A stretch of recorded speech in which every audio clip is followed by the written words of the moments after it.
Hey, it's the Open Peace Podcast. I'm Jared.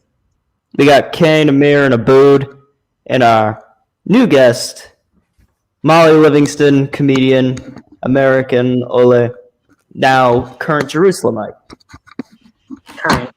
Yeah, current. Hey, Molly. You know, I mean, who knows? You might leave this city. You know, some people do. And you know what? Because you're a comedian, I want to bring up a joke real quick. Oh dear God. Doing this, okay. Yeah. Have you? It's weird. Cars are weird. They're powered by explosions, and it's amazing that we never talk about that.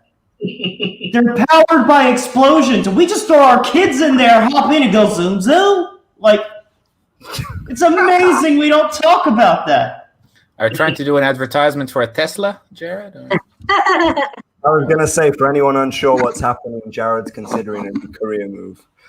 Yeah. A new career move. If you're listening, yeah, zoom zoom. Zoom zoom. I just think it's real funny that we don't talk about that. I'm going to be honest. We basically drive bombs. I misheard you at first. I thought you said, because you're Canadian, I want to tell a joke. And I immediately started a Canadian. It's going to go really bad. Well, look, if there was a Canadian and I wanted to make a joke, I would just say you're Canadian. Canada itself is a joke, so. Oh, burn. Ouch. No. Yeah. Oh, but they're so nice, they'll come back. Yeah, I mean, look, they're so nice, but everybody knows the English provinces should be states. Let's just all be clear. There's no difference between Americans and Canadians. This is harsh. Poor Canada. Exactly. Poor Canada, they've been brainwashed into loving an inbred German. We're off to a wonderful start, ladies and gentlemen. Yeah, exactly. I can tell. So, Molly, something I wanted to bring up. We're both Americans who immigrated here to Israel, and I wanted to compare notes with you for a bit, actually. I thought I'm not Canadian. That would be scary right now. Yeah, I'm American. Yeah. Otherwise, I would never shut up about it. Yeah. American, Israeli, you could be both. I am. But Sure thing. You can swing anyway nowadays. Yeah. Yeah. But I mean, we moved here. How do you identify yourself? Do you think of yourself now as Israeli first and foremost? Oh, I thought you were meaning sexual. Okay, so I was like, we went there. I think of myself as Israeli because I've been here since 2005. But I think the outside world still sees me as American. Like if I'm speaking Hebrew, you can hear my mita, my accent, my American accent, and so Israelis will speak back to me in English. And God help me, I've been trying to learn Arabic, but they think I'm speaking Russian when I talk to them. That's how bad I'm accent. Yeah. So they see me probably as like a psychotic person more than anything. But I think I'm Israeli because when I go to America, I drive like an Israeli. I'm a bit more aggressive like an Israeli. I told the person in line that I'm going to be right back and go food shopping while I'm still in line. That's super Israeli. So I think I'm Israeli. Yeah, I do. Yeah. You can't do like doing that here is the norm. To tell someone, I'll be right back. Yeah, that's what I'm saying. But I do that in America. That's the problem. It works even better there though because they're not used to it, so they just kind of fall straight into your trap. Like why not? This is an unusual. Yeah. But a good tip for those that get screwed by that guy here when he goes, Ani acharecha, I'm after you. I just start putting stuff in their cart so that when they get home, they've realized they've bought like 20 condoms and 20 Mentos. They don't know why. I'm like passive aggressive. I guess that's American, being passive aggressive. Yeah, so nothing's more American than being mean in the dumbest way. What would Americans do in a line, though? Shit on Canadians. We sit there and mind our own business. For real? Okay. Yeah, like American lines are so orderly. That was one of the biggest culture shocks I had when I moved here. Was the absolute chaos, as well as people who will just talk to you and look at your stuff. Yeah. Like if you're sitting there waiting. there's no dance space, and I think lines are abstract art here, right? It's just a blur, just everybody everywhere all the time. So Oh yeah. Okay. There's no lines. true. There's mobs. That's basically it. yeah, True. There's a lot to adjust to for someone that's not used to it or doesn't know what Oh, they're yeah. getting into. right. Yeah. I think that's also where my comedy took over because of the cultural shock. There was there were like two options. Either I was like gonna cry myself to sleep every night, which was the start, Right.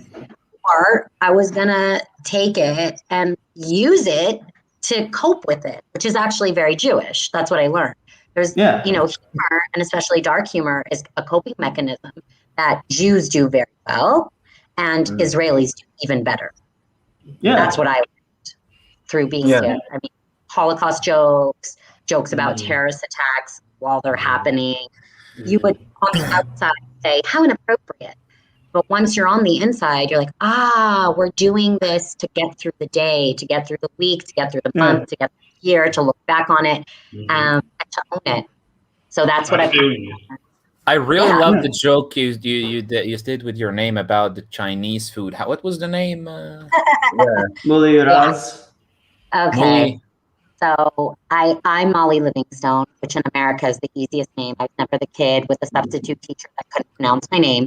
And I came here and it just all went to shit. Basically, I went to get my Aliyah name, I guess is what you'll call it, when I moved here. And I didn't have enough Hebrew at the time, so I had to trust the person at the Ministry of Interior, known as Name, which I think I still say wrong. I'm saying in Hebrew, Ministry of the States instead of Interior. Doesn't matter. So I got my name. And they put a vav. So I went from Molly, my dad's British, as you can hear from my accent, to Muli. It's not a name, it's a sound. Rose was my middle name, but because the first name became a sound, most Israelis call me Raz, which is close. It's close to Rose. It's not, but it's close. Livingstone was not kosher, so they decided to make it a Levinson. So I'm Muli Raz Levinson. That's definitely Jewish, Livingston. Yeah. That's definitely Jewish. And then I married a Yemenite, so I became Tanami, with the letter Ayin that I still choke on to this day. I still cannot say my own name. So if it's just a married name, it's Muli Tanami, which sounds like Chinese What do you food. mean? It does. I moved to spell my It kind of sounds One like Muli Tanami, please. That does sound. yeah. I Does think it? it sounds spicy. I was about to say, that Definitely doesn't sounds sound like a very sushi. Chinese food. Yeah, I was about to say that sounds more Japanese than Chinese. I'd go Japanese. It sounds like sushi. Yeah. Right. All right, Yeah, guys. Muli Tanami sounds like some type of shrimp you cook in teriyaki. Stop trying to force her into a feel like bracket, there's okay, Jared? Yeah, okay. Look, people will fit into whatever brackets I put them in, all right? I decide. Canadians can go outside of the brackets and die, and the rest of us will be in No, them. no, it's not. Canadians don't have to die. They just have to accept that they're Americans and stop being so uptight about it. Oh my god. Jared would have everyone accept that they're Americans. Some Canadian Yeah. heart, man. Someone took him down. Yeah. It's like they mean But that. names do tell stories. Names Yeah. do tell stories. Like, I don't know if you heard about a guy named Abdallah Cohen. Would you believe No, that? we were already talking about that. Oh, you did? Your name is crazy. I Yeah. know Yeah. that. Yeah, but Yeah. it just tells a Abdullah story. Salahi Cohen or something. A what? Yeah. I was made up a vaguely Arab sounding word to be your middle name. Abdullah was it? Salahi Cohen. Okay. What was your real name? Like, what was your first name? Because I feel like this can't be it. Well, Right? it is. It is Abdallah in the ID, literally. No, but you were born with that name? Yeah. Yeah. I mean, I was named after my grandfather, so. Yeah, your name definitely tells a story then, for sure. But explain why. Yeah, but you know, explain when why you've got like the Cohen as a. why do I have the Cohen at the end? You're asking, Kane? Yeah. Oh well, Mr. you know, it's if from the Maury Samaritans. I'm sure you heard about the Samaritans, Molly. So Yes, we were talking about you when you were just your curtain in the background. And okay. the thing I know most about the Samaritans is that you kill the sheep at Passover. Yeah, it's the biggest barbecue in the Holy Land. For sure, for sure. Yeah, it's gonna happen next week, actually. Oh, amazing. Wait, Amazing. I thought it was Yeah. for Passover.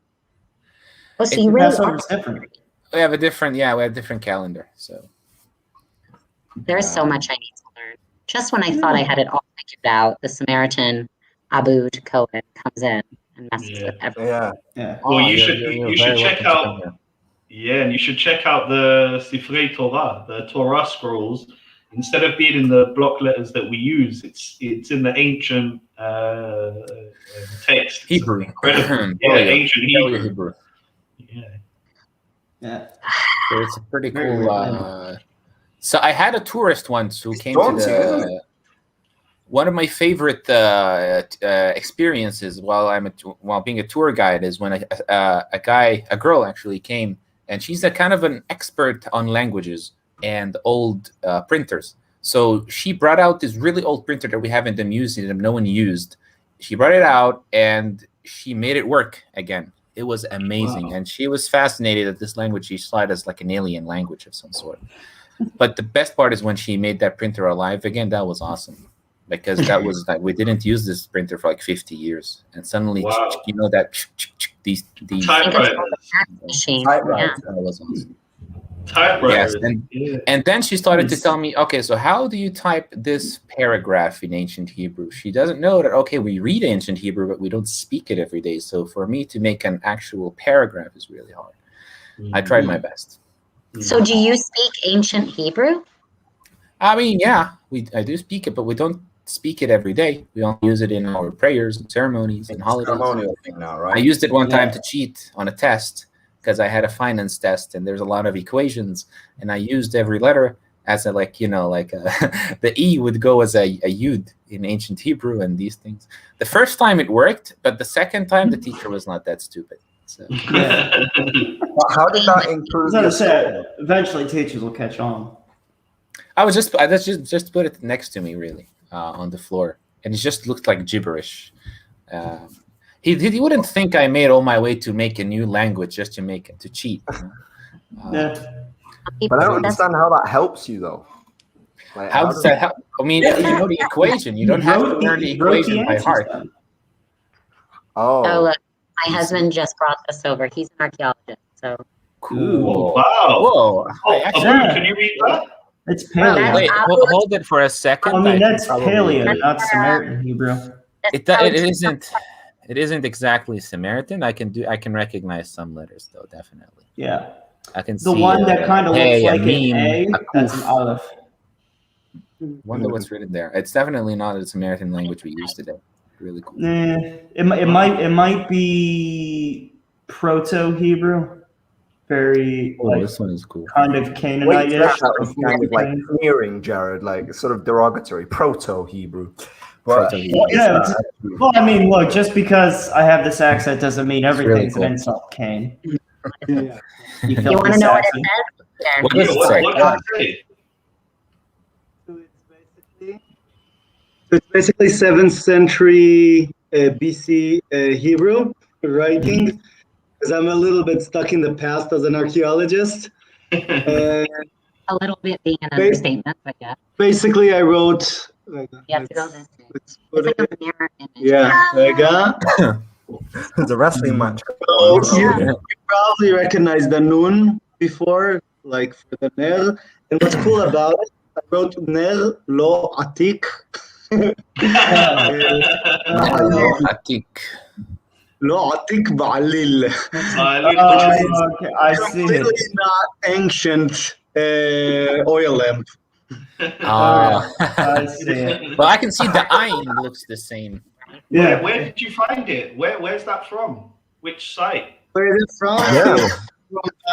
From the shuk in the Arab shuk of the old city of Jerusalem, and it's No. completely new. I just wrote it on it. He does Okay. have actual old stuff, but he also buried his shoes and like ancient Hebrew. Like they will find this hundreds of years later. Oh, I think I hear you a little bit less loud now. Like, Yeah, you softened. We're having an audio issue. I think your mic is. No. Can you hear me now? Yeah. There we go. We can hear you now.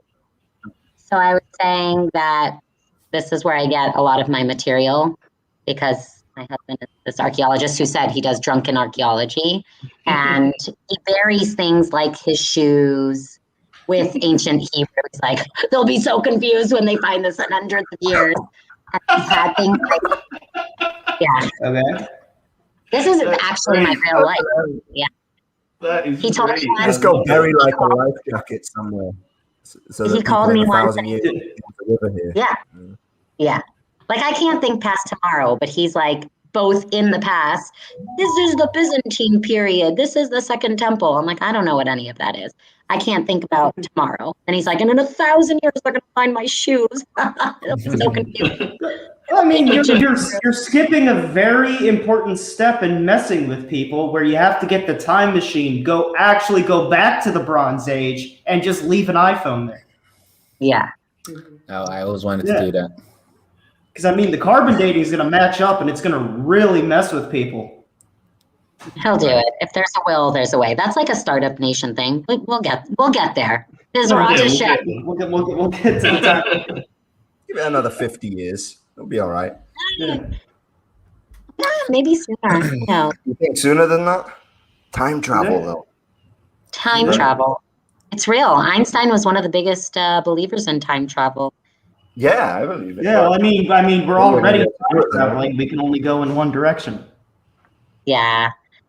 When we start to talk about stuff like this, it weirds me out, because this concept of like different platforms of time and space and all that. Because I think especially with Corona, like, I'm just trying to grasp this moment.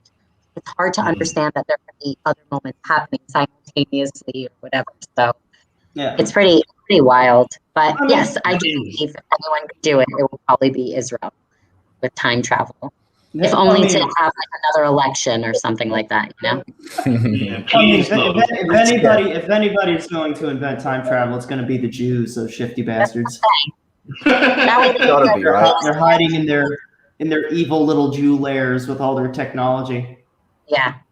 That's Oh my exactly. God. Making I just reminded myself of something that kind of annoyed me, and I don't know if anybody else is going to know this, but Kane and Bood, you guys might. The new Wolfenstein games, the modern ones. I played some, yeah. Yeah, in the very beginning, the way the Nazis won the war is that they got a hold of ancient secret Jewish technology from all the Right. Ashkenazi, from an Oh, organization called it's called Das Yichud.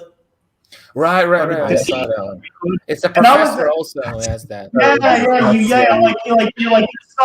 There's somehow like the Nazis win the war, and somehow in 1960 there are still Jews around, which makes me think I don't think the people who made this really understood what they were doing. And also the thing that really bothered me is that they really leaned into some conspiracy theories about Jews, whereas we are some shady organizations with really advanced technology, and the Nazis got a hold of it. That's how they won. It weirded me out a little, some of the stuff in that game. They're trying to make it appealing and dramatic and entertaining, and they have to bring those things. And what's the best way to but I mean, you can do that without leaning You can do into the that. protocols of the elders of Zion. That's all I'm saying. Technically. I think that's the most likely way of appealing to people, is to go anti-Semitism straight down the middle. Work every time. Yeah, that seems to be how it works. All right. Speaking of anti-Semitism, is that why you moved to Israel, Molly? No, not at all. That's funny. I think I grew up in a different America than what exists today. I grew up in Los Angeles, so I was like La La Land. No. Jews were fine. We were there. Hollywood, like my public school, which was pretty ghetto. I mean, I had, Oh, really? we would even have like Rosh Hashanah off, but it was a public school, but there were so many Jews that they might as well just shut down the school. I didn't ever really, I even experienced like anti-Semitism.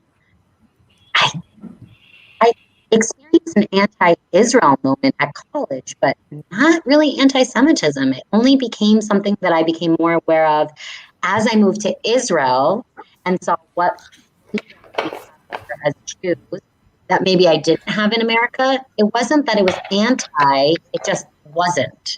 And I think, yeah, with EDS on campuses, and I think with conspiracy theories and like nerdy games, that I think that it's just like, it's just out there, and people with social media, it's so easy to digest and assume, and alternative facts have become facts. So, but no, I moved here by total accident.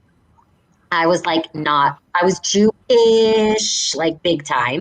I mean, I dated a guy named Christian, and that was fine for me. Not for my parents, but and I went on Birthright, which is the free 10-day trip, right, to Israel, because it was free. I mean, I guess that was and it was the winter, and I wanted to be somewhere hotter. And then I don't know what the hell happened. I just I was on a bike and hike trip, and I might have fallen off the bike too many times, but I just fell like madly in love with this country. It was this unexplainable. And I always say it like that because I think when you're in love with someone, it's not that they're the most beautiful, they're the smartest, they're the funniest, but for you, they are all of those things.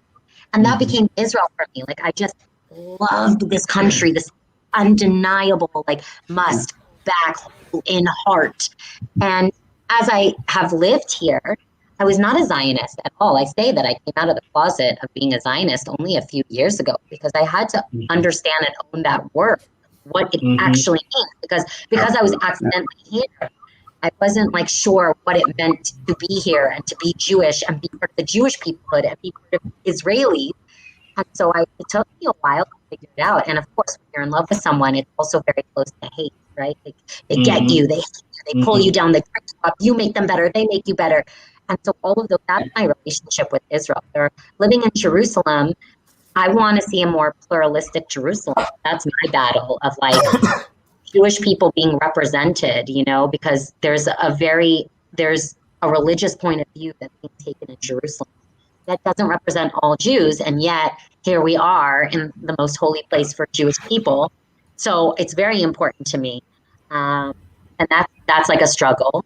And then there are other things that you don't have to struggle for at all with Israel. You get Friday, Saturday, that's your weekend. Now, I'd like to see Sunday as part of my weekend, but we'll get there. So, yeah, so it wasn't to answer your question, no, it was not anti-Semitism. Maybe today more I see it as a comedian that puts myself out there to talk about Israel. And also, Israel's becoming part of anti-Semitism, meaning there's always this great debate. Is it anti-Israel? Is it anti-Semitism? And is anti-Israel anti-Semitism? Yeah. So, right. I don't know. Yeah, so discussed that. Yeah. We've gone deep into that. But when you go back and you tell people, I just come back from Israel, I live there, do you experience anti-Semitism from that? Because I have. Yeah. I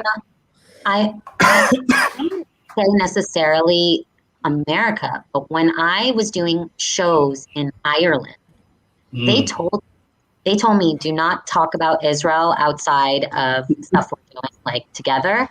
I did my performance in a bar, and it had to have security, and it was being boycotted.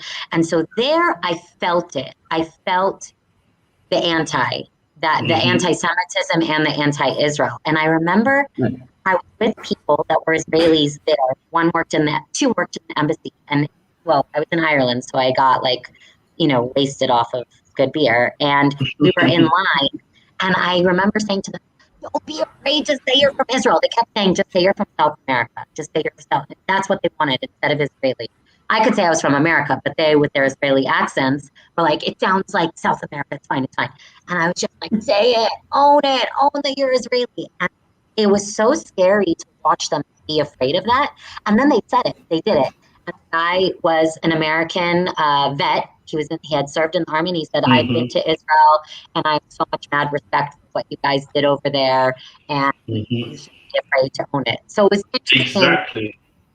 Yeah. So I have had that kind of here, and I am careful sometimes, yes, to who I say that I'm from Israel, or I get weird, like they think we're on camels in the desert.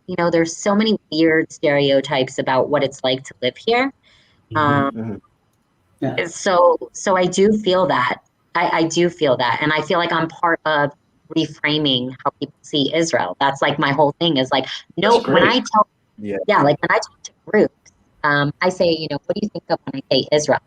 And I normally get, Jewish, religious, desert, hot. No one says comedy, entertainment. They don't even say startup nation. Mhm. So I think that's where like the work has to be done of putting ourselves out there and like making ourselves more trendy. And those work. Definitely. And Yeah, what We role don't do have you much think, of like, it. Yeah. yes, sorry, go ahead. Uh, Go ahead, Jane. Hold on, I wait. was just Hold saying, on, before we we have do much that. entertainment. Oh my God, I'm hearing voices in my head. Which one said what? Yeah, that's what I'm trying to say. Is there a way we can fix the connection? Because I feel like we're on a delay, so we're speaking over each other because we're like Is it a few my seconds fault? behind each other. I don't know. It's probably just I don't know, everyone's internet connection in general. Yeah, Kane, how's your internet? I just wanted to ask you, Molly, what role do you think comedy has in like softening people up to Israel, Palestine, to what's going on over here? And because I think it's a great, it's a great potion, if you like, for Yeah. curing a lot of things over here. I'd like to hear what kind of role you think it can play.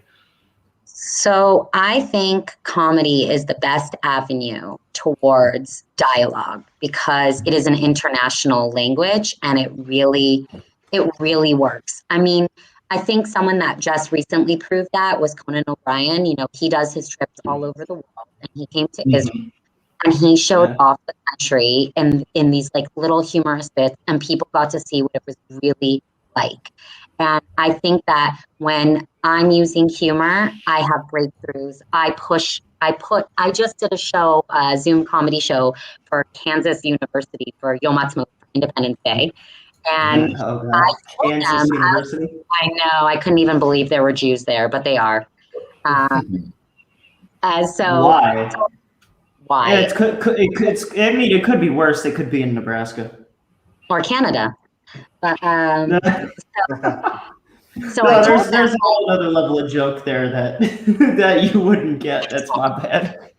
so I told them, like, I know that in America we have our safe spaces and you have to be very sensitive. And I told them up front, I'm going to be offensive because I need to in order to do the comedy that's going to make you think. And I think that comedy allows people to think. And I've To get seen the that. plot, right? What? To get the plot. Yeah.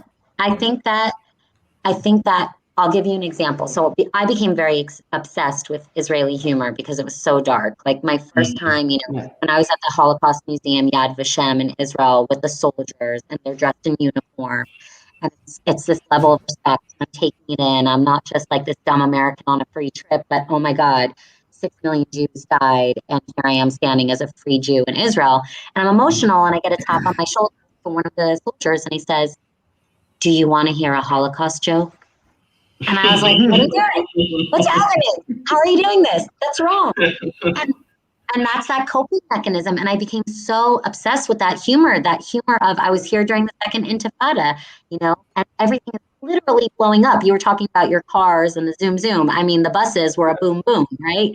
Yeah. And they were jokes left and right, like, oh, the Sparrow blew up in Jerusalem, right? And they're like, they lost their kosher certificate because now they serve meat. I mean, it's horrible. It's horrible. Oh, God. I mean, it's They said my phone was the bomb, and I was like, my phone's the bomb? Like, why is it going to blow up? Am I dying? What's happening? Like, why are they targeting a movie Tanami? Like, get rid of my phone. And they're like, oh, the bomb, like the catchphrase. I'm like, oh, catchphrase from the 90s, made it here in 2005. yeah. Israel's pretty behind on their American slang. They're Really bad. And so I started to interview comedy writers from shows like Eretz Neheret, like The Daily Show, SNL. And one of the writers said it best to me, which I think explains Jewish humor and Israeli humor. He said, there's nothing funny about the Holocaust. There's everything funny about surviving it. And I think that is so exactly where we are. We're owning it and we do it. And we make fun of ourselves. We make fun of the wars. We make fun of the peace process. We put it all out there. And that is bold.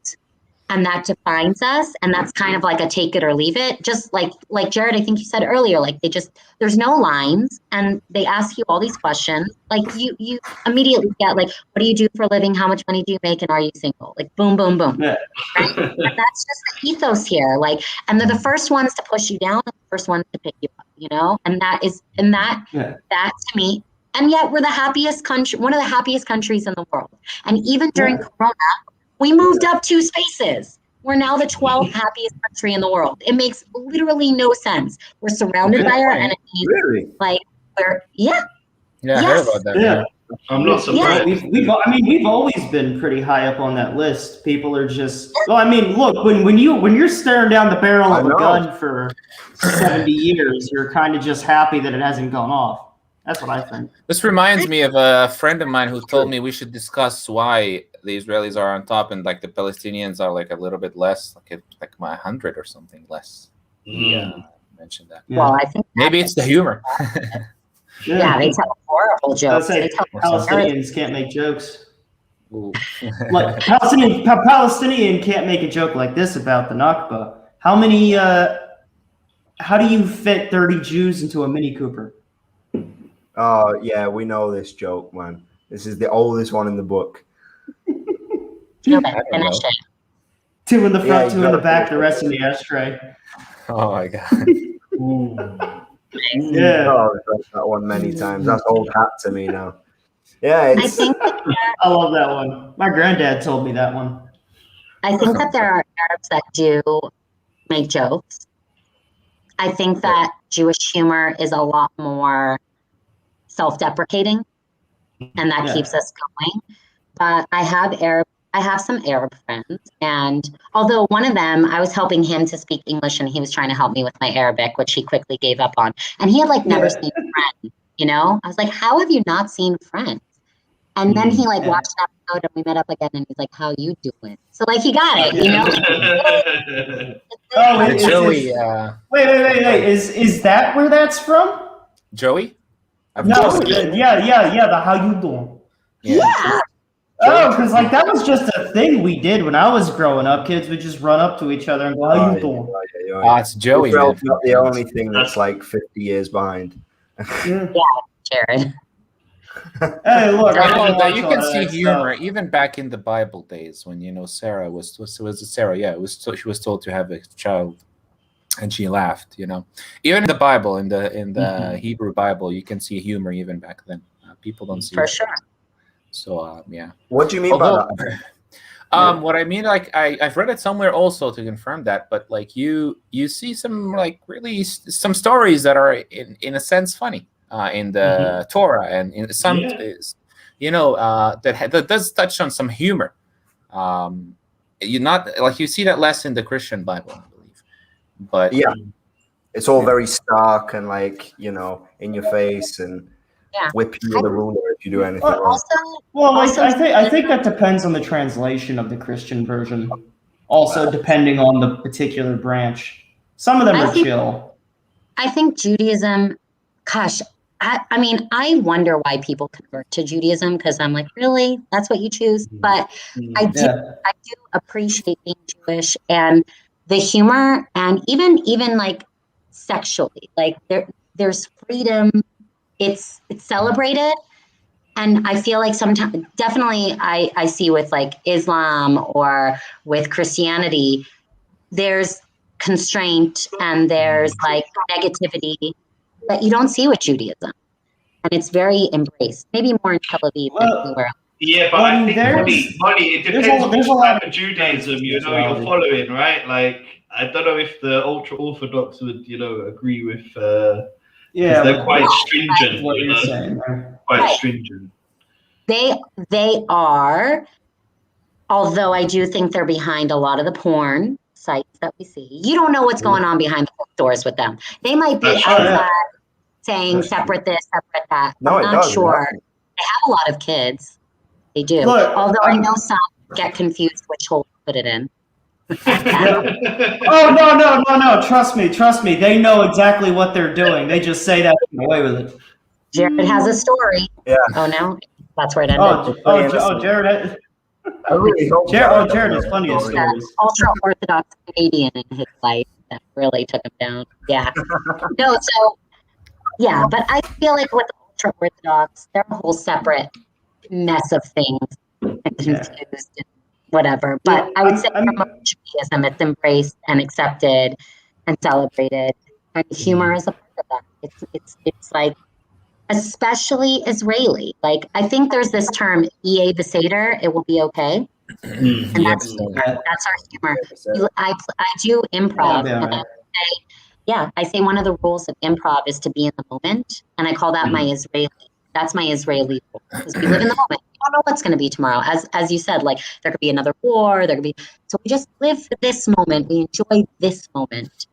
Right? So I think that's very much a part of how we do things, and that we're still, even in the darkest times, able to laugh. Even in the Holocaust, they had inside jokes. They were commissioned to make plays at the camps. I always call them the campers. That feels weird because that would be fun. It wasn't fun. The people in the camps would write plays, and they would actually write inside, like they would do inside jokes. And it pissed off the Nazis because it was power. Yeah. It was so powerful to be able to laugh at them and to get away with it. I mean, it made them, but that's how we survive. That's the whole point. That's how we still survive. As Israel. Well, Any favorite Israeli slangs, by the way? Slang or show? Slang. With an Slang. S at the end, Abood? Slangs. So slangs, yeah. So yeah, just slang. I find that Israeli. Cain disappeared into the ether. The eternal internet god Cthulhu, Yog-Sothoth, has come for his soul. Everybody say the comments, he's never coming back. Here he is. The Eldritch Terror has seen fit to return you to us. My Wi-Fi decided to take a little stroll around the block. Yeah. Now it actually fixed your stream. Now you're synced. Oh, nice! Finally, we got that fixed up. Yeah. But I was going to say something. To bring it back to the happiness thing we were just saying before. I often, because I'm an English teacher, I speak with Israelis all the time. So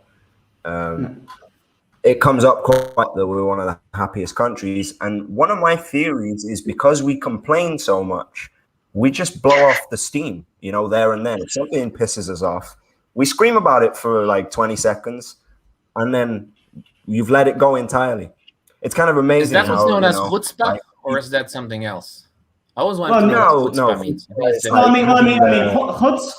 is like, it's like being cheeky, kind of. Oh, okay. Yeah. It's like a boot. Yeah. Let's say I've seen you waiting at the supermarket till for like half an hour. The lady's taking such a long time. I've only got 2 items, so I have the chutzpah just to say to you, bro, I know you're waiting, but bro, I've only got 2 items. Let me just jump that queue there. Let me just get in front of you. I've only got 2 items, man. Let me get in there. It's that little bit of cheekiness, that little bit of it's just that little bit of, or as my uncle, like how dare you, kind of.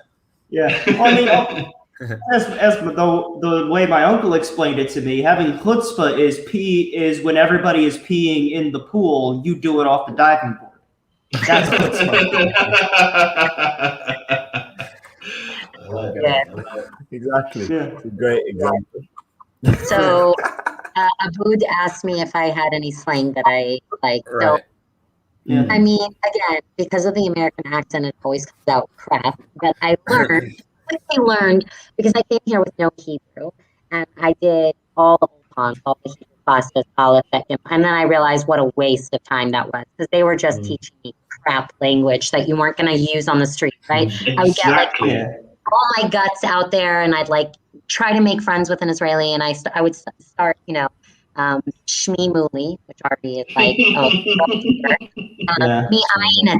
Mi'ainata, which is where are you from?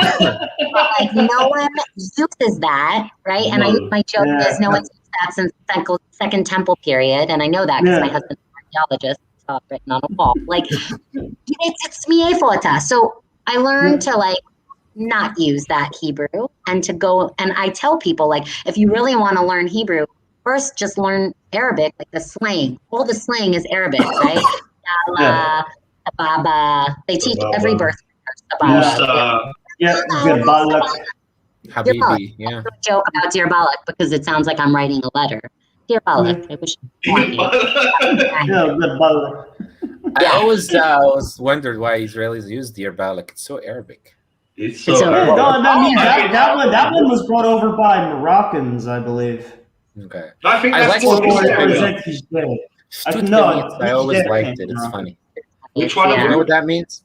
Which one? Stut Bemitz. He's dead. Oh, I always like it's that okay. one. It means, I think it means just bullshit or something.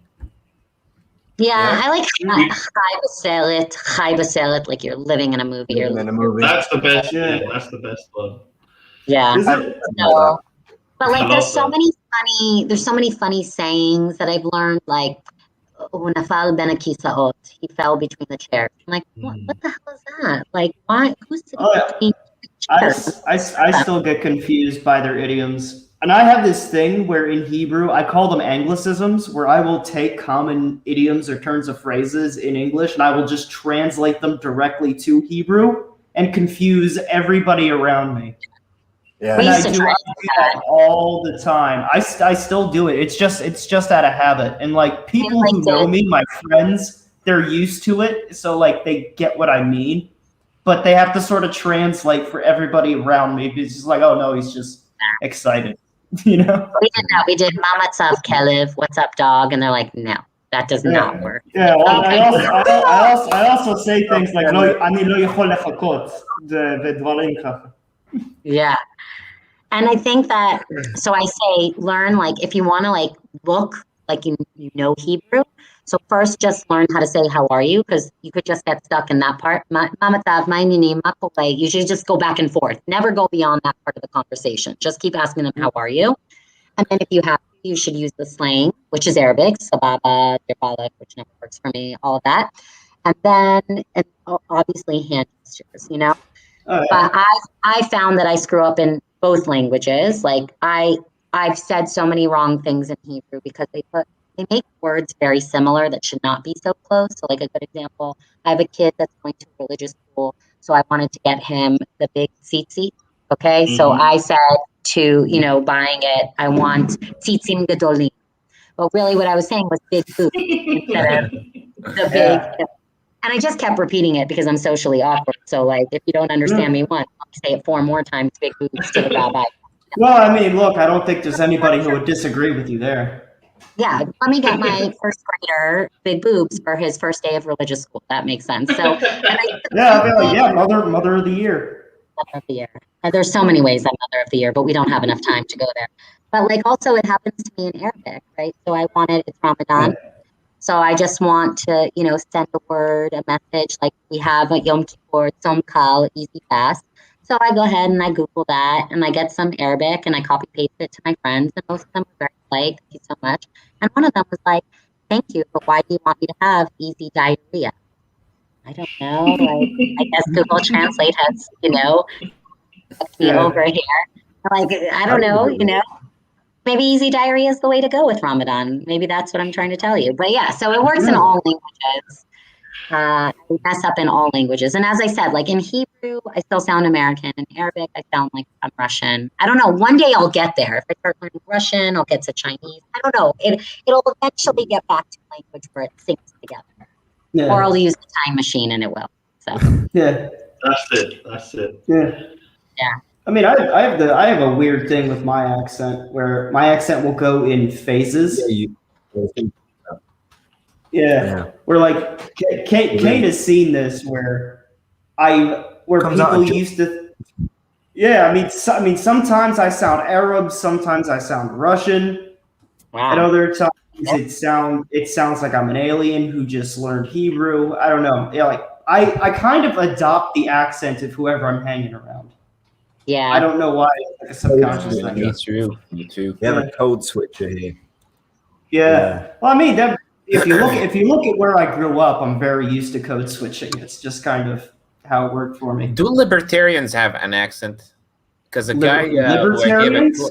I don't know, a guy who I gave a tour with, he told me, you have an American accent of a libertarian. I have no idea what that means. The American accent of a Was he like libertarian. an atypical Christian? Did he mean Liberian? Maybe, I don't think so. I think he's libertarian. I tried to ask him what, I don't remember how he explained it. But I got my accent, I think, from a lot of Cartoon Network when I was a kid. Mixed. Oh, I loved Cartoon Network. Oh God. Oh, I love Cartoon Network was the shit. Codename Kids Next Door. And when I speak Hebrew, people tell me I have a French accent. Yeah, I Really? get that. I think that's a compliment. I'm like, Is it? great. Well, it's It's better fairly than close, I guess. Right? To the Hebrew. It has some funkiness. Yeah. Probably does. There are a few things there. Yeah. Yeah, I mean there's a few, but I don't really see it. Well, there's a few words, like "tasser douche." It's like have a quick shower. That comes from French. I'm pretty sure. Douche. Does it? Say that in Hebrew? Yeah, I have not heard that ever. I've heard people use that. No, maybe just me. I've never heard that. I that one. can, yeah, the Amir, how dare you lie to me like that? I can't believe you would do that. That's crazy. But how Never long heard was it that. before you decided to jump into like the comedy scene? Because it's not really the most promising industry right now in Israel. Yeah. Right. Well, I don't think I jumped into it. I think I was always there. Like I think that humor for me has always just been a part of who I am. I mean, since I was a child, I tried to be funny, tried to be a class clown, tried to with friends always use humor if they were sad. So I think that I didn't realize that I could do it professionally until we were playing improv as a group and we were sharing stories from our lives and we're like, holy shit, this is very similar. Like I went to the bank and it was closed again. I didn't know what a fax machine was. They had to explain it to me. I brought the wrong document 100 times. So I think that's when we said, I call it AA, Aliyah Anonymous, right? We started to make these shows. And when we were performing for new immigrants who oh, he's gone again. He hated it. He's been having some Wi-Fi issues. The live stream is probably too intensive for it. Yeah, it's a shame because I'm answering his question, but so here came back. Yeah, there he is. There's my smiling baby boy. Look at him. Oh, he's so embarrassed. He keeps cutting out. I'm not embarrassed. I'm pissed off. The Wi-Fi is all over the place. Yeah, it's that 5G and the chip and everything. So I was explaining that when I was doing my shows and we were doing improv, we started out with improv and we were performing for other new immigrants. And I called it Aliyah Anonymous, AA. And it was like our safe space to make all these jokes and laugh at ourselves. And people would come up to us after the show. Oh, I have one for you. I have another joke. I have this happened to me on the bus on the way here. And so we were getting more and more material. We started writing all these comedy sketches. We started performing for Israeli audiences who were like, well, this happens to us too. Nobody likes B2 No one we all could resonate. So it actually was doing well. And I was teaching improv for birthrights where I was showing Israeli humor and the soldiers could talk with the Americans and really connect. And then I started doing these comedy lectures about what's funny about Israel with war, Israel and terror, and examining it. And is it funny or not? And is this, and having these open conversations. I showed them clips from TV shows like Eretz Nahederet, Yehudi Ba'im. I went to the streets and I would ask for Holocaust jokes and I would ask people, we watch it and say, did you find this offensive or not? And I think that it's just something that as I said, I feel it's important for the world to know that Israelis have humor. I feel that our humor is very much a part of our backbone. And so I'm not looking at it as money. I'm looking at it as like, this is my part in this world. This is the role I'm going to play, is to just push that further and further out there to let people see. So I think that's kind of why I do it. Yeah. Do you actively try to get new comedians into the game so that it can grow here? So it's tough, man. I mean, it's hard to do any kind of performances, and there's no stand up in Jerusalem. I lived in Hollywood, and now I live in Jerusalem, and the two worlds shall never meet in that sense of they are doing filming and this or that. There's this whole initiative to have Hollywood films film in Jerusalem, tax breaks, and they will literally fly the entire crew to Israel because it'll be cheaper than to film in Hollywood. They do this with Canada, Jared. I hope that doesn't upset you. They also do a lot of money. Anyways, Again, I have no issue with Canadians, just the fact that their country exists. Roll back to minute 7, and you'll see enough Jared. But anyways, so Tel Aviv has a more happening scene. I know that there's a lot of Israeli comedians who are trying to do their work in English so that they can go around the world. There's what's the little guy's name? Shachar Hassan. Shachar Hassan. Yeah. So he has his show, and he's going around the world, and they're trying to do that too. So I think that it's possible, and even now that Corona is kind of easing up for whatever that means, and we're all getting back to this weird new normal again. We're having an improv jam session in Jerusalem. So to me, it's happening. It comedy is a part want it, and I think people should do it, and I think people should laugh as much as possible. We should all be laughing as much as possible. That's the only way we get through it. So I agree. Yeah. So if Aboud wants to make a Sumerian joke and Jared wants to talk about the cars, zooms and bombs and stuff, go for it. We should be doing it as much as possible. Even if it's not funny. No. I totally agree. There's a book from the 60s. It was quite weird, but it made, I'm trying to remember the name, Stranger in a Strange Land, if any of you have ever read that. Is that the guy, he's an American? The writer was American. Basically, the story is that in way off in the future, sci-fi, people go to Mars and they find a human child that's just been living on Mars and has never met another human before, so they bring him back. And in the beginning, he's trying to integrate, and it gets really weird in it because the author self-inserts himself into a lot of weird culty sex scenes. But that's not what I'm talking about. There's a line about humor because the main character growing up on Mars has never met another human, has no idea what laughter is. And a lot of the book, the first half of the book, is him trying to figure it out. And there's a scene where he watches a monkey, or he goes to a zoo and he watches a monkey get smacked on the head by another monkey. That monkey is too small to hit the other monkey back. So he turns around towards an even smaller monkey and smacks him. And he laughs for the first time in the book. And it says something that actually really resonates with me about what humor is. We laugh because we can't do anything else. It's the only when there's no think about it. When there's no other release valve, you laugh. Yeah, exactly. It's the buildup of this. I'm gonna call it pressure or something, and that's how. It's not exactly pressure. For but anyone wondering, Jared was raised in a doomsday cult, and hence his not. Hey, I can tell you, my doomsday sex cult would not be based on that book because they kept everything strictly hetero. You've really thought about this, though. It's clear. I think about it. A really good joke is a joke that that builds up slowly.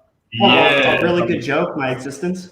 So That's what I like, Abood. I like those slow ones where you're just getting into it. It's rolling on. It's rolling on. And I wanted to ask Molly, and maybe Jared can answer this as well. Like, how do you guys feel about British humor compared to like American humor? Because I'm like a fan of all humor, but I really do love like the British comedy, the really dark, like really dark stuff. I love it. I enjoy the shit out of it. Like, I mean, first of all, let's get this out of the way. A lot of Americans look up to the British classics, I think, when it comes to like formulating their humor. I mean, Monty Python. There's not an American alive who hasn't heard of them. They're basically Russell the father. Brand is pretty funny. Look, I've listened to him. He's a smart guy.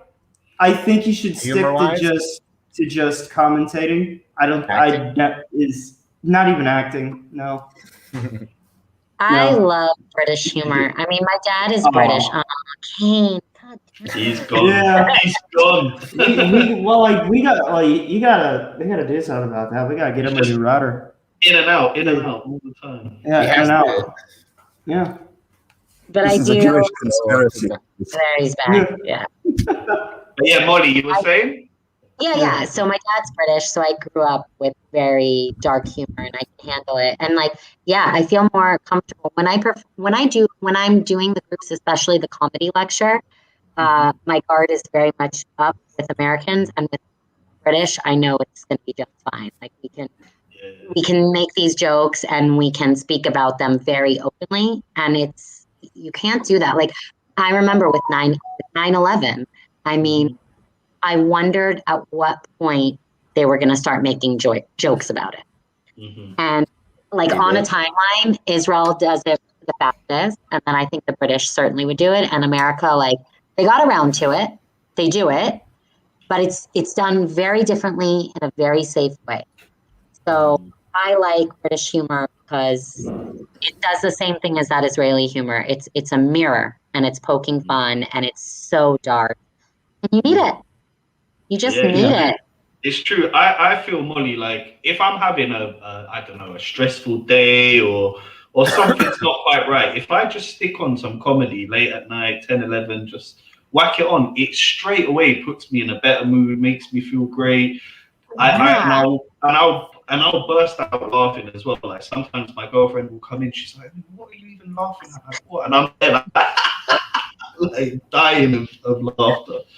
So I really do think that comedy can be key to like getting people to feel good and really giving people some positivity, like through the madness, right? Through the madness, letting people kind of see. And I think in terms of any kind of piece or dialogue, first of all, when you're laughing, you're smiling, and body language is huge. Especially when you don't have that common language, right? We don't understand each other.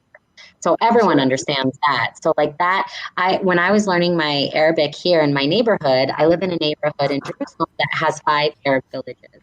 And so it was around it. So it was an IDC research project that if you give women, they were not interested in men, only women, common like language. So we were learning Arabic and they were learning Hebrew in the villages. Could there be peace? And we would meet once a month, either in their neighborhood in Sorbaher or here in our neighborhood. And the thing that was all of us, their Hebrew was definitely better than our Arabic, definitely better. Because a lot of us were new immigrants. So we were like learning through Hebrew to Arabic. And they, as a second language, they have Arabic and their second language would be English. And only now are they learning English. So we find ourselves a lot of time learning English. But what was very clear and where the connections were was the smiling and the laughter. That's it. That was so key. That's when they could let their guard down. Because they don't see many Jews, If they do see Jews, they have an image of maybe soldiers at a checkpoint or this or that. So they're very wary. They were very scared. Like when we were having stabbings, and they sometimes would close the masjid, the checkpoints around the neighborhood. They were afraid for themselves. They were like, if I go out at night, they might stop me. So they were very hesitant to do what we were doing. And once we were able to laugh together, that's when, like, I remember learning a joke by accident that basically, Dauji Hauk, I said, my husband's a sheep. It's a joke for them. Like, a sheep does all the work. Like, no husband. Karuf. So, yeah, one more. Because I accidentally said it because to say the alphabet in Arabic is also a very similar word. See, I do the same thing. Seat. And then I said, and they started laughing and they're like, you're saying like your husband's a sheep. And that's when they were like, oh, what's your WhatsApp number? You know, that's when they became comfortable with us. So, Right. and I think also, by the way, like this idea of peace, like they're very wary. Like when you were saying, why were the Palestinians so much lower on the happy list? From what I've seen, I can't speak for everybody. What I saw, we took pictures together. We couldn't post it in a WhatsApp group. They were afraid. We certainly couldn't post it on Facebook. So there's this like great hesitancy. And yet these women would show us, you know, they're all wearing their hijab, they're covering their hair. They would show us the most phenomenal, they're like models. Their hair was like the straightest, most like a herbal essence commercial, like their makeup. And they would just do parties for themselves or like at weddings, even though it was separate, they would be all dolled up. And they started showing us this, but they could never post stuff. They were too afraid. So I think that's part of it. There's like a living in fear maybe, whereas with Israelis, we don't live in that fear. We put it out there. We own it. We're not afraid of tomorrow. We live for today. So I don't know if that's part of it, but definitely in terms of peace, humor's got to be a part of it. It's always got to be a part of it. 100%. I agree. It makes people less serious too, and I think people really do take themselves too seriously. A lot of people do, and it ends up with bad, you know. Yeah, I feel like that's a trend all over the world. You know, I mean, in my opinion, ever since social media became a thing, people have been taking themselves way too seriously. Definitely. So sensitive. Like, dang, Oh, I mean, yeah, but I mean, that's part of like what makes them sensitive. The fact that like they have to take themselves so seriously, and if you take yourself that seriously, you are inherently very fragile in how you view yourself. Yeah, and like even comedians like Jerry Seinfeld, he stopped performing on college campuses because he's like, oh yeah, and he's like, you know, got the cleanest jokes that you can have. Yeah, I was about to say he's white bread. Yeah, I thought you were going to say, "Oh, he's become all PC." It's like, when wasn't he? No, I think he kind of gave up. He's just like, I'm not going to format to your, you know, this sensitivity, because as a comedian, the whole idea is to push with your humor. It's to push, not be back by it. Yeah, I mean, it's the only outlet that really lets you explore. This is the thing that like really confuses me as a progressive or as a leftist about leftist things, is that humor is the best way for us to talk about the absurdity of these things we hate, such as racism and anti-Semitism, homophobia, and all that. People are so ready to just like die on a hill for something that they're not even really involved in. Without even a second thought. Like if I make, like, I'm bisexual and I make a homophobic joke, it's to show the absurdity of homophobia. Exactly. And I've had people jump on me and tell me, "Oh, you cis boy." Like, and like, honestly, I love it when they do that, because then I can be like, "Oh, honey, do I have something for you?" But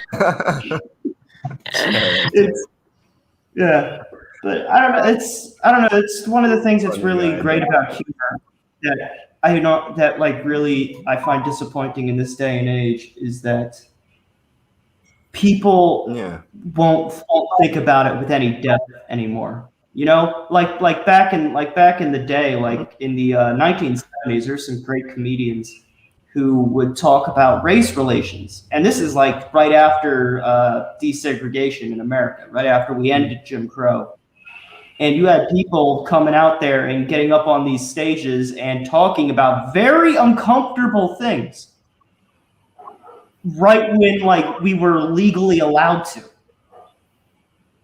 And I felt like it really helped people heal in ways that you couldn't, like on the street.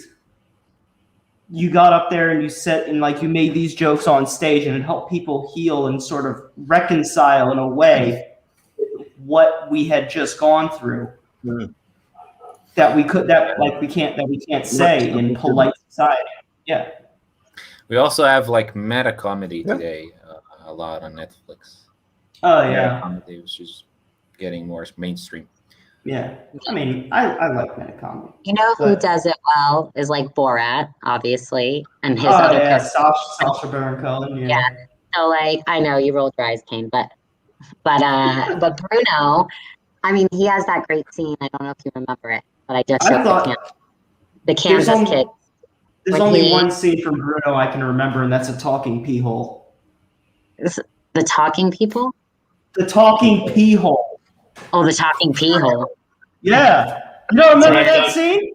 I don't know about that. I don't know. For me personally, Bruno was a bit too much for me. Yeah, I mean, it was. It was, but that was kind of the point. That's the point. So, but he does this scene. He's in Jerusalem, and he has, Hamas and a Hebrew University professor, and he keeps talking about hummus instead of Hamas. And, so there, of course he's doing that. And they say, no, you're talking about hummus, and it's, this type of chickpea and da-da-da-da. And the other one, then the Palestinian says, yeah, it's we eat it, they eat it. And his response is like, oh, so we agree on something, and they're just like totally lost in it. But he did it. He used humor in the scariest piece in the Middle East, Hamas, Jerusalem, and there he is using humor. That's where I'm talking. Do you like tahini, by the way? Every fucking episode. Maybe you like talk about your fucking tahini. Did you ever hear about tahini har bracha? Tahini har bracha. I feel like I'm going right now. Now you should, ladies and gentlemen. It's called tahini har bracha. Please buy it today. Thank you. No joke though. Jokes aside, though, my family makes it, and it's really famous in Israel today. It's more famous than the Samaritans themselves. So try it. Just don't get addicted. Or just get addicted. Yeah, just don't get addicted or get addicted. That's why he keeps talking about it. Like I said it before, Aboud's playing the long con. This whole idea of wanting to bring people together, he's just trying to sell his family's tahini. Oh, trust me, we're not supplying enough. Do I get like a free tahini gift? If you come, we'll give you free. You just have to go there. They'll give you a jar. Right. I'm not going there when we're cutting up the shoot, though. That I will not do. No problem. But the tahini part, you really love it. We have some shots really as fresh as possible. They come really hot. Last time a rabbi came, I warned everyone just wait like 10 seconds, give it, but the rabbi I think didn't hear me, and he was like l'chaim, and I was like, no way, and it was like and he burned himself. That's his fault. Give it a few seconds. You got to give it a few seconds. That's his fault. Well, guys, speaking of a few seconds, that's about all the time we actually have left in this recording. Oh, it was a pleasure, guys. Yeah, awesome. It was a real pleasure having you again. It was really the funniest episode so far. For sure.